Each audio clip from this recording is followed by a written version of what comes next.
notre thème est le suivant. Jusqu'où peut-on automatiser la création publicitaire ? Selon Forrester Consulting, au nom de Celtra, 70% des spécialistes du marketing passent plus de temps à créer du contenu publicitaire numérique qu'ils ne le souhaiteraient. En effet, avec la volonté de personnalisation des messages publicitaires, cette tâche devient de plus en plus fastidieuse et les marketeurs n'ont d'autre choix que d'automatiser la création publicitaire. Cette automatisation permettrait d'accroître le volume des campagnes publicitaires, d'améliorer l'efficacité des processus et rendre la créativité plus pertinente et plus qualitative. Afin d'échanger sur ce sujet, nous demanderons à nos invités quelle tâche est automatisable et quelle tâche ne l'est pas. Quel est leur plus grand succès en termes d'automatisation de création publicitaire et va-t-on vers une déshumanisation de la création publicitaire ? Pour en discuter, Pierre-Antoine Durjat de Adventory, Muriel Cosibal de Oui SNCF, Charles Carrera de Publicis Conseil. Bonjour Muriel. Bonjour. Bonjour Charles. Bonjour. Bonjour Pierre-Antoine. Bonjour Michel. On va parler aujourd'hui automatisation de la création publicitaire. Première question, et Muriel, je te demanderai d'y répondre en première. Je ne sais pas, mais en tout cas d'y répondre. Pourquoi automatiser la création publicitaire ? Alors, pourquoi automatiser la création publicitaire ? Je dirais que si je dois aller un peu dans mon côté philosophique et qu'on pense à l'évolution de l'être humain aime avoir des informations en temps réel, aller plus vite, inventer, innover, gagner du temps. Du coup, je pense vraiment qu'automatiser la création publicitaire, ça permet d'avoir un message personnalisé, d'avoir un message qui correspondent à ce que le client recherche, à ce que la personne qui voit la création publicitaire recherche. Ça, c'est un premier point. Ensuite, d'un point de vue professionnel, ça permet aussi de gagner du temps, d'aller plus loin dans les dispositifs. Du coup, de proposer des dispositifs qu'en fait on ne proposerait pas en temps normal ou avec une seule personne. Donc on a une vision aussi bien de gain de temps dans la mise en place du dispositif que une vision héroïste, c'est-à-dire qu'on va décupler en fait les KPI de nos dispositifs personnalisés. Et donc voilà, je pense que que automatiser permet vraiment d'aller plus loin et de proposer des dispositifs plus intéressants et plus impactants. Je retiens les mots innovation, rapidité, temps réel, personnalisation et tout ça pour une plus grande efficacité marketing. Est-ce que ça résume à peu près ce que tu voulais dire ? Totalement, exactement. Merci Muriel. Rebonjour Charles, on s'est salué tout à l'heure, mais Charles, tu travailles pour le groupe Publicis Conseil, pour Renault et pour la publicité locale Renault, si je puis m'exprimer ainsi, mais tu le diras beaucoup mieux que moi, dans ton vécu de tous les jours, pourquoi automatiser la création publicitaire ? Alors, de notre point de vue agence, il y a deux leviers qui nous permettent d'automatiser, on va dire deux objectifs d'automatisation. Un objectif opérationnel. Clairement, d'automatiser opérationnellement, ça nous permet de produire énormément de bannières et donc de répondre à plusieurs objectifs. Des objectifs de format, des objectifs de produits, des objectifs ensuite de personnalisation dont tu parlais Muriel. Dans notre cas, ça va être par exemple des repiquages adresses dans des bannières. 400 concessions qui participent, 400 repiquages, fois 6 véhicules, fois 5 formats, ça fait 12 000 bannières, donc effectivement on ne va pas les produire à la main. Donc ça permet, on automatise aussi pour faire des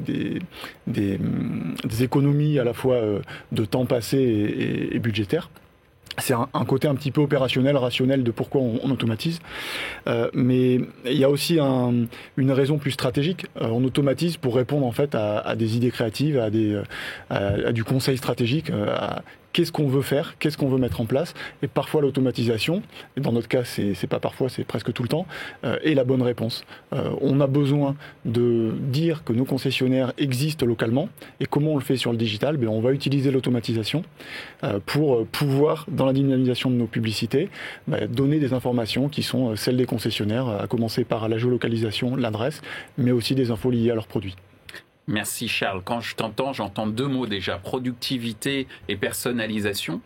Et ça me fait penser, alors je ne sais pas si c'est un mot nouveau, mais enfin je tente, à une sorte de taylorisation créative ou d'un taylorisme créatif. Même si c'est un côté un petit peu barbare, parce que le taylorisme, il n'y a pas que des bons souvenirs autour de ce concept-là, mais quand même une certaine efficacité, une productivité au service de la créativité. C'est ça, c'est exactement ça. C'est la productivité, mais au service de la créativité. C'est vraiment le socle primordial. Il faut que ce soit au service de la créativité. Et de notre point de vue, on automatise parce que derrière, on veut créer de la valeur avec cette automatisation. Et ça vient du coup en réponse à une idée créative qui dit ce qu'on veut faire ne peut passer que par l'automatisation. Donc on bénéficie de la productivité, mais pour la mettre au service de la créativité. Merci Charles. Alors j'allais dire, Pierre-Antoine, l'automatisation de la création publicitaire, c'est un peu ton dada. Tu milites depuis plus de 10 ans autour de ce concept-là. Alors explique-nous pourquoi il faut automatiser la création publicitaire. Alors je pense qu'il y a plein de choses qui ont été dites, donc je ne vais pas redire plein de choses qui ont été dites qui sont vraiment super. Il y a un premier truc qui est très... quand on voit la situation aujourd'hui, les annonces d'hier, c'est la réactivité. C'est que automatiser, c'est permettre d'être capable beaucoup plus vite de changer le message selon les circonstances, les événements, ce qui est en train de se passer. Évidemment, le contexte actuel, Covid, montre qu'être réactif pour les marques, c'est devenu très important. Donc il y a déjà un truc vachement important, c'est qu'en automatisant, on va être capable de réagir plus vite, mettre en ligne plus vite des choses, modifier plus vite ce qu'on a mis en ligne. Et donc il y a un enjeu de vitesse de réaction, je pense, qui est important, qui n'a pas été évoqué. Et puis, il y a un autre truc important qu'on vit avec nos clients. Là, je prends plus la posture de nos clients, bien sûr. C'est la transformation d'une approche publicitaire un peu orientée campagne. Je vais faire ma campagne de février, mon marronnier publicitaire classique, en une transformation progressive en fil rouge. C'est-à-dire, je vais avoir une campagne qui est mise en place, et puis, selon les événements du moment, mes offres, mes produits, je vais changer tout ça de façon automatique, le message publicitaire et les créas que je vais envoyer aux clients. Et donc, on voit beaucoup d'usage de ça, de la transformation en fil rouge. Et évidemment, le côté marronnier est de moins en moins marqué avec le digital. Parce que dans le retail, on a cette historique des saisons, des soldes, des trucs qui créent un marronnier. Le digital, il est toujours allumé. Donc la pub, elle doit toujours être allumée aussi.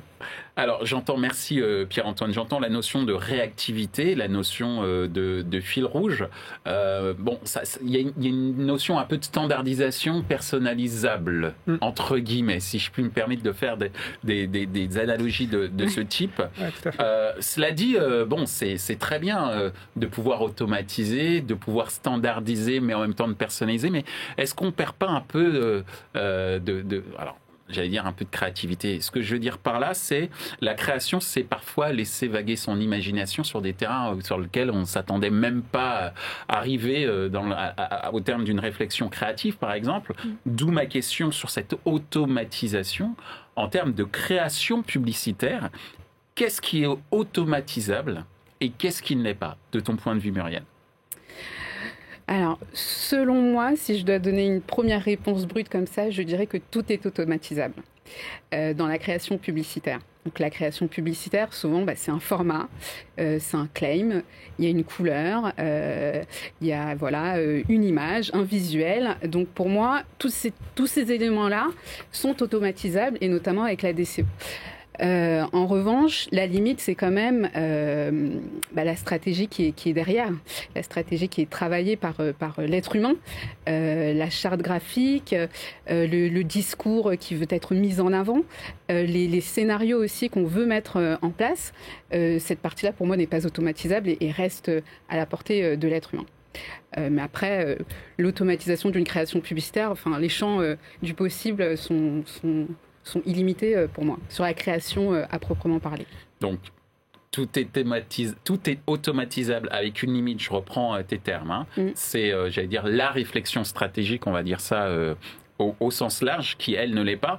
J'ai envie de rajouter quelque chose, tu me diras, et généralement, je ne prends pas trop la parole pour donner mon avis, mais est-ce que l'optimisation, c'est aussi quelque chose qui n'est pas automatisable, puisqu'elle nécessite cette fameuse réflexion stratégique pour modifier peut-être un certain nombre de choix qui ont été faits d'un point de vue tactique ? L'optimisation, peut-être, alors je vais quand même parler sous la coupole de Pierre-Antoine, mais l'optimisation peut être automatisée, c'est-à-dire que on peut mettre en avant, et on pourra en parler plus tard, j'ai moi-même pu le mettre en place, dans le cadre d'un dispositif, on peut se dire, selon le KPI qui a été sélectionné, donc toujours dans la stratégie qui a été mise en place, selon le KPI, ce qui fonctionne le mieux, on doit passer à tel scénario. Okay. Et en fait, il y a un choix qui est pensé en amont, mais ça peut être optimisé effectivement de façon totalement automatisée, et c'est là où on gagne effectivement du temps, comme on le disait plus tôt. Donc, en savoir anticiper les différents scénarios possibles pour pouvoir laisser la machine prendre les bons choix, faire les bons choix d'un point de vue opérationnel. Si Totalement. Merci Muriel. De ton point de vue, Charles, et là, tu es, j'allais dire, bien placé, puisque tu travailles, je le rappelle, au sein de Publicis Conseil. En matière de création publicitaire, qu'est-ce qui est automatisable et qu'est-ce qui ne l'est pas, de ton point de vue? Il y a beaucoup de choses sur lesquelles, de ce qu'a dit Muriel, sur lesquelles je suis d'accord. Si on part de ce qu'il l'est, évidemment, les contenus le sont.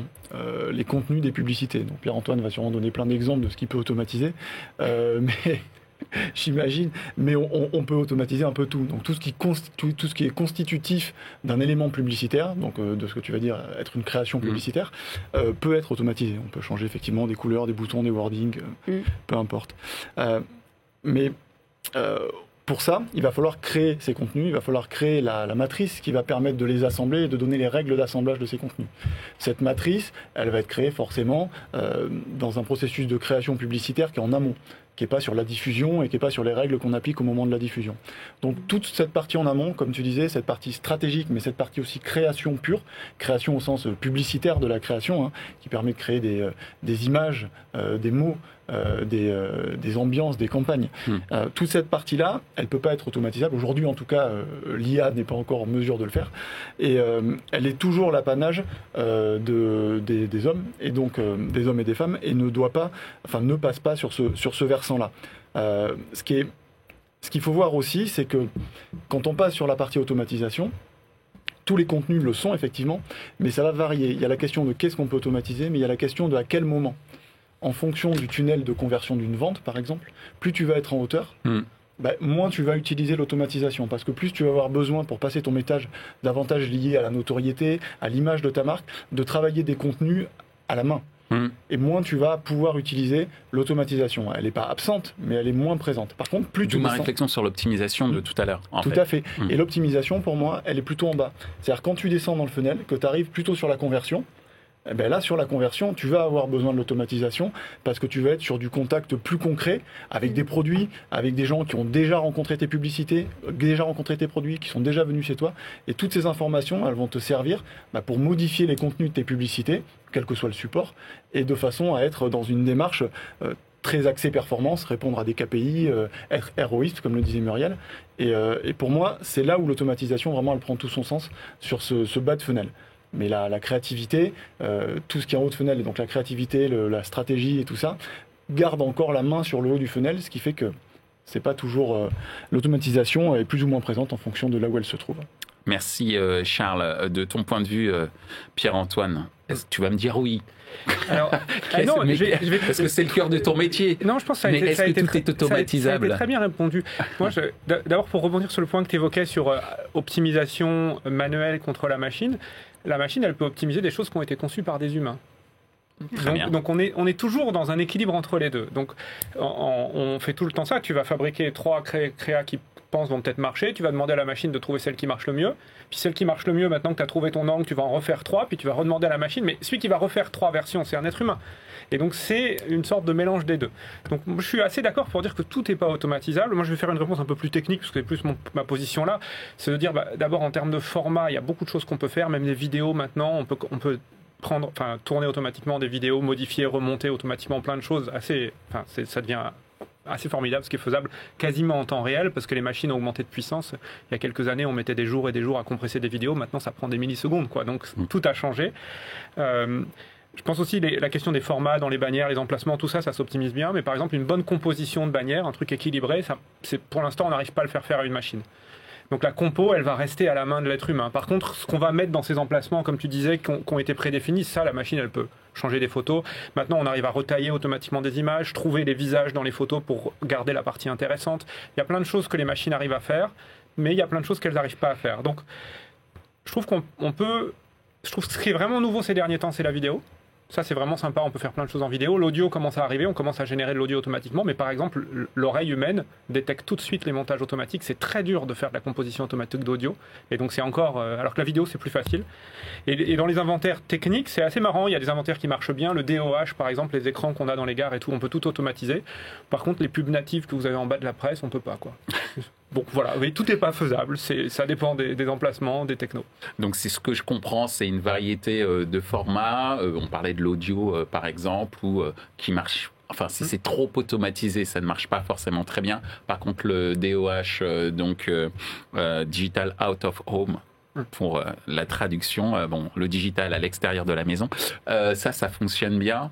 Je comprends effectivement tous ces éléments-là. On a parlé pour le moment de manière assez théorique autour de la création publicitaire. Maintenant, je vais vous demander de me raconter des histoires. C'est comment ça marche? Quand je dis comment ça marche, c'est surtout, c'est quoi vos plus grands succès en termes d'automatisation de création publicitaire chez Oui SNCF, de ton point de vue, Muriel? De mon point de vue, alors ce qu'il faut savoir, la particularité de la régie Oui SNCF, c'est que c'est une régie intégrée. Donc dans le groupe e-Voyageurs et SNCF, on est une filiale de groupe SNCF qui allie du coup toute la partie digital client. Et donc sur notre site, étant une régie intégrée, on diffuse, on met en avant des offres propres à ce qu'on distribue, aussi bien sur la mobilité quotidienne, court ou bien longue distance. De ce fait, on doit vraiment mettre en avant certaines offres au bon moment, au bon endroit, avec des créations bien personnalisées au bon client. Et donc, on s'appuie beaucoup sur notre data, sur de l'IA, sur la connaissance client qu'on a. Et donc, mon plus grand succès, en tout cas, avec les équipes internes et avec Adventory, ça a été la mise en place d'une audience planning. Donc, d'une audience planning qui poussait une typologie des offres selon le comportement d'achat du client, selon les achats qui a été faite, selon la data aussi qu'on avait sur lui. Donc une audience planning, c'est vraiment une multitude de campagnes finalement qu'on a, un fil rouge qu'on avait au quotidien et qu'on travaillait mensuellement, donc manuellement avec des ressources. Donc c'était très fastidieux, ça prenait beaucoup de temps, c'était quand même du travail de répétition. Et en fait, là où je reviens sur les questions précédentes, c'est quand on a vraiment analysé donc ce côté humain qui était de se dire mais on a beaucoup de campagnes fil rouge, donc on a travaillé avec Adventory, mais comment peut-on justement automatiser ça? Comment on peut gagner du temps? Et toujours avec cette vision de ROI pour justement pouvoir convertir au plus. Et c'est comme ça qu'on a mis en place cette audience planning qui répond à toutes un ciblage socio-démo, qui répond à une multitude de scénarios avec des créations qui peuvent changer d'origine, de destination sur le visuel. Le prix peut changer, il fluctue. Tu as des résultats en termes d'efficacité de campagne? En termes d'efficacité de campagne, oui, et fois 2 sur le taux de conversion à minima. C'était le minimum. Entre ce qu'on faisait manuellement et sur le taux de conversion, quand on a mis en place l'audience planning, on a multiplié par 2 ce taux de conversion. Donc on multiplie par 2 au minimum. C'est un minimum. Ouais. Et ce qui veut dire aussi un gain de temps phénoménal au regard de ce que tu as pu vivre auparavant, quoi. Un gain de temps phénoménal, effectivement, parce qu'en plus, en interne, nous, ça prenait beaucoup de temps entre différentes équipes, parce que chaque mois, il fallait aussi se synchroniser sur quelle campagne on allait diffuser, quelle créa, quelle couleur encore. Donc il fallait faire travailler les équipes créatives, les équipes d'animation commerciale, les équipes trafficking. Il fallait faire valider. Donc mensuellement, c'était un gros travail. Et c'est vrai que l'audience planning, il y a eu un travail en amont qui a été fait avec Adventory de se dire, quel scénario on met en place, on se met tous d'accord, et puis on a lancé, et c'était optimisé de façon automatisée. Merci Muriel pour ce récit. C'est à toi, Charles. C'est quoi les plus grands succès en termes d'automatisation de création publicitaire que tu as pu vivre, puisque tu travailles pour Publicis Conseil, mais spécifiquement pour le groupe Renault? Alors je vais prendre un petit contre-pied pour remonter au-dessus de la performance, parce que c'est un exemple que tu as parfaitement donné et ça sert à rien d'en donner un autre qui soit le copier-coller. Moi, ce qui vraiment m'a plu dans ce qu'on a mis en place ensemble avec Pierre-Antoine sur le compte Renault et pour Renault et pour les concessions, c'est un travail, un mélange entre l'humain et l'automatisation. Encore une fois, nous, sur ce funnel où tout en haut, il y a peu d'automatisation, il y en a beaucoup en bas et elle est vraiment nécessaire, on est un peu au milieu, sur cet univers de la considération, où nous, on va essayer de créer, du coup, plutôt de la valeur. Donc, comment faire ça dans un exemple concret ? Ce qu'on a mis en place, c'est qu'on a permis à nos concessionnaires, donc ils sont un certain nombre, ils sont quasiment 400, à participer à nos campagnes, on leur a mis à disposition la possibilité de choisir les véhicules de leur stock. Et donc, on utilise évidemment l'automatisation pour leur faire cette proposition, et pour ensuite, lorsqu'ils ont choisi ces véhicules, qu'ils soient diffusés dans les bannières. Donc ils choisissent des véhicules, on les diffuse dans les bannières.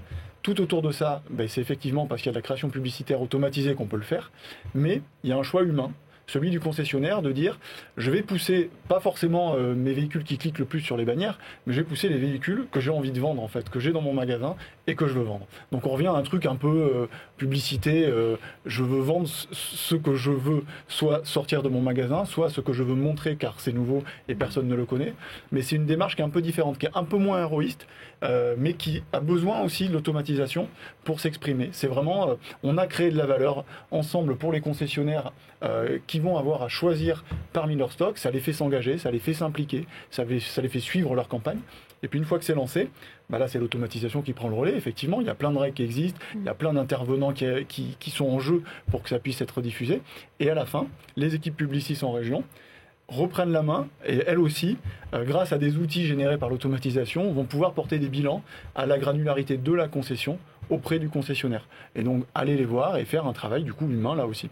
Donc, c'est un mélange des deux que moi, je trouve très intéressant et qui est effectivement un peu une fierté d'arriver à mélanger les deux et de le valoriser sans que ce soit que lié à la performance, même si, comme on l'a dit tout à l'heure, l'automatisation dans la performance, ça fonctionne très bien. Donc, c'est en fait des campagnes publicitaires bioniques, mi-homme, mi-machine. C'est exactement ça, c'est bionique. Excusez-moi, c'est la pop culture, là, qui va les 3 milliards qui revient. Ouais. Voilà un mot que j'avais pas entendu depuis longtemps, bionique. Alors, justement, Pierre-Antoine, c'est quoi les succès que tu as pu voir en termes d'automatisation de création publicitaire? Parce qu'il y a les succès, j'allais dire, finaux en termes de performance publicitaire pure, mais on pourrait peut-être aussi parler de succès en termes d'organisation, puisque comme l'a évoqué Muriel également, c'est que l'impact, il n'est pas simplement au niveau marketing, il est également au niveau des organisations, ce qu'a évoqué également Charles, puisque ce sont les concessionnaires eux-mêmes qui s'impliquent peut-être un petit peu plus dans ces campagnes publicitaires grâce à toutes ces informations qui sont montées par les machines. Absolument. Donc, je voulais vous parler de deux cas aujourd'hui. Un de nos clients qui est déjà venu ici, Canal+, avec qui on a travaillé. Alors, pas du tout sur un aspect performance, mais purement sur un aspect efficacité. Canal+, toutes les semaines, ils doivent choisir les messages qu'ils vont mettre en avant pour leurs abonnements, les programmes qu'ils veulent mettre en avant, les visuels, les offres. Et ça, il y a une grande animation de ça, c'est hebdomadaire. Et du coup, vous imaginez que le processus créa qui est derrière ça, qui consiste à dire je définis mes offres et puis derrière je dois les produire et puis derrière je dois les faire revalider parce qu'elles remontent en haut. Et donc ce processus-là était trop long à l'échelle de mise à jour à la semaine. Et du coup on a fabriqué avec eux un système qu'on appelle un meta template. Donc c'est une créa qui contient comme toutes les animations possibles bout à bout. Et puis un tableau Excel dans lequel ils remplissent en disant je voudrais mettre ce frame-là avec ce texte-là, ce frame-là avec ce texte-là. Et en fait on remplit un tableau et ça génère toutes les bannières de la semaine. Et on valide le fichier Excel en centrale. Quand le fichier est validé, ça produit automatiquement toutes les bannières.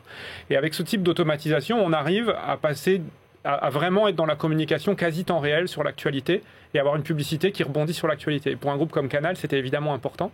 Ils sont très vivants là-dessus. Donc c'est un beau cas qu'on a mis beaucoup de temps à faire marcher, honnêtement. Et on a monté un système assez similaire avec Air France, qui est, alors eux, dans la catégorie réorganisation toutes les semaines en ce moment, voilà, je les envie pas. Et eux, ils ont en plus le problème de la traduction dans toutes les langues des bannières, qui est un problème. Ils traduisent dans 29 langues. Donc à chaque fois qu'on change une créa, qu'on change un message, qu'on change un prix, des monnaies, des choses bêtes. Un prix de billet d'avion, il y a 2 ou 3 chiffres. Oui, il y a des monnaies où il y a plutôt 9 ou 10 chiffres. Et il faut que ça rentre. Le diable se cache dans les détails. Dans ce cas. Et tout ça dans toutes les langues, et puis écrit en japonais, dans l'autre sens, avec des langues de gauche à droite. Enfin, et donc toute cette partie automatisation, je pense qu'on n'a jamais compté le nombre de bannières qu'on a sur Air France, mais je pense que j'en serais pas capable. C'est parce que tu rajoutes la multiplication par les langues, plus les prix, les destinations. Donc c'est vraiment des outils qui sont faits à grande échelle, avec de la même façon une dynamique un peu similaire à ce que tu as décrit pour les concessionnaires. C'est-à-dire que chaque région dit, moi, ce mois-ci, je vais communiquer sur telle offre, sur tel prix. Donc il va pouvoir monter son offre lui-même sur la base d'un kit bannière qui a été validé par les équipes créatives. Aura, donc l'agence d'Air France, a construit une espèce de guide. Tu parlais d'une matrice dans laquelle toutes les campagnes viennent s'intégrer, mais du coup, il n'y a pas besoin de refaire la validation créative. Et un des intérêts, c'est qu'on sait bien, la créa, c'est long parce qu'il faut remonter et redescendre dans les organigrammes. Surtout pour Air France, en ce moment, il y a beaucoup de vérifications. Et le fait que le guide soit bien défini, ça fait aussi gagner du temps en termes de processus de validation. Merci Pierre-Antoine. Alors, on en a un petit peu parlé juste avant, puisqu'on a souri avec cette fameuse notion de campagne publicitaire bionique. On en arrive à notre dernière question et je vous demanderai d'y répondre assez rapidement. Est-ce que de votre point de vue, on va vers une déshumanisation de la création publicitaire, Muriel ? Une déshumanisation, alors on pourrait se dire que oui, parce qu'on parle d'IA, on parle de data, on parle d'algo, on parle de bionique, donc on se dirait non, enfin il n'y a plus d'humain. Mais je dirais que non, on ne va pas vers une déshumanisation, enfin ça pourrait t'étonner, mais pourquoi ? Parce que finalement, en tout cas quand l'expérience client est importante pour nous, ça permet toujours d'avoir un message personnalisé, pertinent, de dire au client on te connaît, on a un accueil chaleureux, on te propose la bonne offre, donc ça crée une certaine relation aussi quelque part avec le client. Ça, c'est vraiment la vision B2C que nous, on peut avoir. Et ensuite, pareil, si je pense aux collaborateurs ou aux équipes que je manage, je dirais que ça leur permet de gagner du temps, du coup, de pouvoir les faire travailler peut-être sur des choses sur lesquelles ils ont plus de valeur ajoutée et de pouvoir les soulager sur du run un peu classique ou des tâches un peu fastidieuses. Donc non, c'est un luxe. Merci Muriel. Ce que je retiens de ce luxe, c'est que c'est se désengager de tâches très opérationnelles pour laisser libre cours à l'imagination de tes collaborateurs dans le cadre de futures campagnes publicitaires. On peut dire ça comme ça ? Exactement, totalement. Super. Merci Muriel. Charles, de ton point de vue, est-ce qu'on va vers une déshumanisation de la création publicitaire ? Alors non, déjà parce que de toute façon, comme l'a dit à un moment Pierre-Antoine, pour choisir si on fait de l'automatisation ou pas, il faut qu'il y ait quelqu'un qui dise oui ou non. Et donc ça restera un humain. Pour l'instant, c'est un humain qui décide d'en faire ou pas. Et puis, indiscutable. Mais après, je suis d'accord aussi, encore une fois, avec ce que dit Muriel. Pour le quotidien opérationnel du travail des équipes, notamment dans les sujets très médias, que ce soit sur le trafic, que ce soit sur les optimisations, sur le contrôle des campagnes, l'automatisation, effectivement, elle peut prendre le pas sur l'humain. Et peut-être que sur ce créneau-là, on va aller pas vers une déshumanisation totale, mais on va continuer dans ce sens-là. Après, il faudra toujours, je reviens à ma marotte, le funnel de conversion, et il faudra toujours, quand on est un peu plus haut et qu'on n'est pas que sur la performance, il faudra toujours parler avec ses clients, quand on est un annonceur, leur parler de sa marque, de qui on est, du message qu'on veut faire passer. Il y aura toujours des gens pour créer ça, pour créer ces contenus, les mettre en images, les mettre en musique, les mettre en mots. Et ça, c'est cette partie de la créativité qui, aujourd'hui, avec l'état actuel de l'intelligence artificielle, ne peut pas être remplacée, et donc a sûrement encore de longues années, décennies devant elle avant d'être déshumanisée et sortie du cycle. Merci Charles. Effectivement, on sait que l'intelligence artificielle a quelques petits biais culturels en termes de genre et pas que. Donc, ok, c'est très très clair de ce point de vue-là, effectivement. Pierre-Antoine, ton avis sur cette potentielle déshumanisation de la créativité publicitaire, de la création publicitaire? Moi, je ne crois pas que ça sera déshumanisé. Je crois qu'il y a trop de marques qui ont été créées uniquement par la publicité. Je reviens sur cette image de haut de funnel, c'est-à-dire qu'il y a des marques qui ont été créées entièrement par leur pub, qui existent presque plus par leur publicité que par leurs produits. Ça montre bien qu'à un moment, la création, elle peut faire surgir des choses que le produit n'avait pas. Michelin, par exemple. Il y en a beaucoup à citer. Et il y a même des marques qui ont déposé le bilan plusieurs fois et qui existent encore simplement parce que dans la tête des gens, dans l'imaginaire des gens, la marque elle est encore puissante. Donc ça, je crois beaucoup à ça. Et je crois que c'est jamais les machines qui créeront cet imaginaire-là chez l'être humain. Il faut surprendre une bonne pub, elle surprend, et surprendre, je crois pas que la machine surprendra. La machine, elle suit quand même un peu un guide. Donc j'ai tendance à croire que la création, c'est encore un gros boulot, et qu'on est loin d'être au bout de ça. On l'augmente pour moi, on l'augmente. Voilà. Et comme les voitures sont assistées en conduite par des êtres humains, on peut penser qu'un jour conduire une voiture, ce sera entièrement faisable par une machine. Mais moi, je ne crois pas que ça ressemblera plus aux voitures d'aujourd'hui. C'est-à-dire que vous conduisez, mais quand vous sortez un peu du rail, elle vous dit « Oh là là, reviens sur la file ». Je pense que la machine, elle peut nous aider à ne pas sortir de la file. Ouais. Eh bien, oui, Muriel. Non, et j'allais dire, pour rebondir sur ce que tu disais, surtout la machine est créée par l'être humain. Donc, c'est pour te rejoindre aussi, Charles, il n'y a pas de sujet pour moi en tout cas. Merci Muriel, merci Pierre-Antoine, merci Charles d'avoir participé à cette émission autour de la création publicitaire augmentée. Puisque justement c'était toute cette question sur l'harmonie qu'il peut y avoir entre l'homme et la machine pour permettre à l'homme d'être toujours aussi créatif qu'il l'a été depuis des siècles et à la machine de l'aider à être le plus performant possible, notamment en gain de productivité, mais pas que. En tout cas, merci de nous avoir éclairé sur ces différentes questions. Je vous dis à bientôt. À bientôt. À bientôt, au revoir. Michel,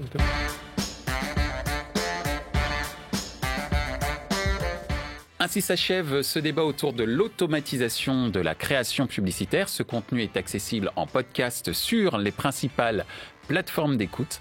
Merci à OnePlus6, Adventory, Smile Wanted et Xander pour leur soutien, ainsi qu'à notre partenaire média Redcard. Partenaire opérationnel, le MBA spécialisé Digital Marketing and Business de l'EFAP. Merci également à l'ensemble des équipes d'Altis Media pour la réalisation de ce programme. Post-production, traduction et sous-titrage par Uptown.